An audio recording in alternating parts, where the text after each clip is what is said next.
Good morning, money magnets and master traders. I believe price action trading is the best trading style of all time. And you combine that with Uncle's cheap style approach, unbiased approach, along with the level to level style trading, risk management.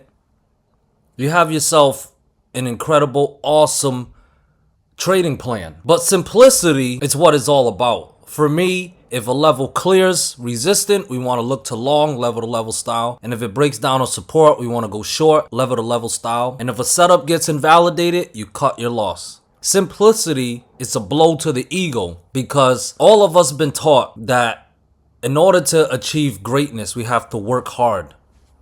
We have to work hard. But the truth is, the harder we work, the more we're affirming and pretty much admitting that we don't have what it is that we want to have. We don't attract what we want. We attract what we embody. And I want all of you guys to be money magnets. And for you to, part of the things that you need to do to achieve this goal, to become a money magnet, is to stop believing that you have to work hard to achieve success and to not go against simplicity. Simplicity is not very marketable. It's not dramatic, so people tend to stray away from it. But the truth is, simplicity is where the true shift begins. From being an average retail trader to a master trader. Simplicity will take you from being someone that needs to make money to someone that attracts it magnetically. Do not sleep on the concept of simplicity, especially when it comes to Uncle's trading style. Keep it simple and the money will follow. Yesterday, Uncle did his best to keep it as simple as I can for us. We had that 59.42 level and we have the 59.03 level. I mentioned above 59.42 you want to be bullish or go long with 59.93 or higher in play. That level has hit. We never broke down 59.03 as you guys can see on this chart yesterday. So now what's the next plan? Is the cup and handle still intact? Is it still in the conversation? The answer to that question is yes. You guys can see here, we never broke down the 50% retracement of the cup. Remember, the rules of a cup and handle is that the handle cannot exceed more than 50% of the cup.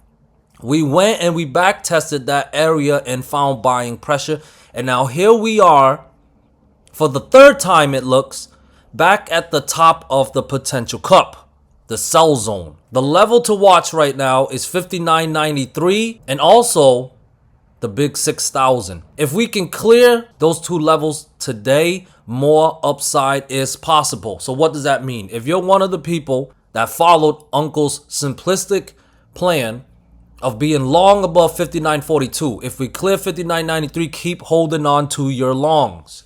You can add to it if you want, but keep holding on to your longs. It's okay to add to your winners. Most people, they like to add to their losers to try to average down in hopes that the trade will go their way. But real winners, real master traders, add to their winners. So if you're holding and long above 59.42, keep holding if we clear 59.93, or you can add to it. If you're looking for a position, look to long above 59.93 and 6,000. My target will be 6,050, 6,084, and possibly 6112 to the upside. If 59.93 truly rejects as a resistant, I do have a minor support at 59.75. If 59.75 fails, there's a good chance we go back down and retest 59.42 as a support to confirm the breakout.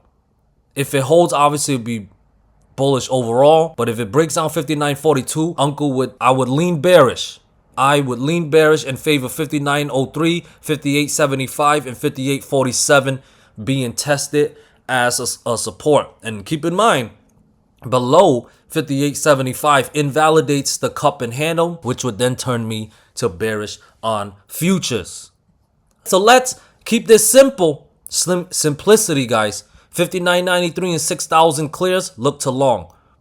59.75 and 59.42 fails at support, look to short. Here is NASDAQ. NASDAQ still melting up here. It held support. I had that at 21.418 level. That 21.418 level held as support. We had some buying pressure. I'm watching to see if we can hit the next one. I have 21.960 to the 22,000 area. I really want to see if 22,000 can hit. If we can stay above support, I have support at 21.560 and 21.418. 21.560 and 21.418. Those are support. So if you're bearish or you're looking for a bearish position, you want to see those support levels fail, and then you will go short with 21.073 or lower in play. But like I said, as long as above those support levels, I'm bullish, and I want to see if 22,000 can hit. That's my target right now. And if 22,000 clears, 22,300 would be my next target above for the NASDAQ. Sounds good, guys? Keep it simple. This is the sheep style way. Now, I had a viewer ask me to cover CRWV. I'm doing this for you because I love y'all. But man, did this thing go parabolic or what? I tell you guys this. I'll cover ticker symbols. You know, I do it for you guys. And as a Uncle charters, I can chart anything. But, you know, when we're looking for big moves like this, you want to look for ticker symbols that are still in the chop phase, right? Look at May 29th candle, right? You had the big body red candle.